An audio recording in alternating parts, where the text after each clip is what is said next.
Hi friends, welcome to sweety channel. అందరూ బాగున్నారా? మేము బాగున్నాం. ఈరోజు మధ్యాహ్నం ఏం చేసుకోలేదు. నిన్నటి కర్రీ ఉంది, అందుకే మామిడికాయ పప్పు మీకేం చూపించలేదు. మళ్ళీ నిన్నడదని అంటారని చూపించలేదు. ఇప్పుడు నైట్ డిన్నర్ ఏం చేస్తాం?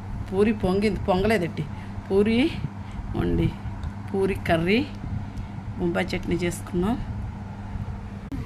లైక్ చేయండి, షేర్ చేయండి, సబ్స్క్రైబ్ చేసుకోండి ప్లీజ్. ఫస్ట్ టైం మా ఛానల్ చూస్తే సబ్స్క్రైబ్ చేసుకోండి. పిల్లలకి హాలిడేస్ వచ్చాయి, ఇంట్లో ఉంటున్న పిల్లలు బిజీ ఇదంటే యాతన పెట్టేస్తున్నారు. అసలు నాకేమో నిద్ర ఎక్కువ, మా పాపకేమో నిద్ర తక్కువ. ఎంతసేపు అమ్మ పడుకుంటావా అని అంటది. మీరేమి డిన్నర్ చేశారో, లంచ్ చేశారో, బ్రేక్ఫాస్ట్ చేశారో? మా బ్రేక్ఫాస్ట్ కూడా నిన్న సెమీ ఉంది, అందుకే కూడా మీకు చూపించలేదు. ఎందుకు నిన్నదాని ఇప్పుడు లైక్ చేయండి, షేర్ చేయండి, సబ్స్క్రైబ్ చేసుకోండి ప్లీజ్. ఫస్ట్ టైం మా ఛానల్ చూస్తే సబ్స్క్రైబ్ చేసుకోండి.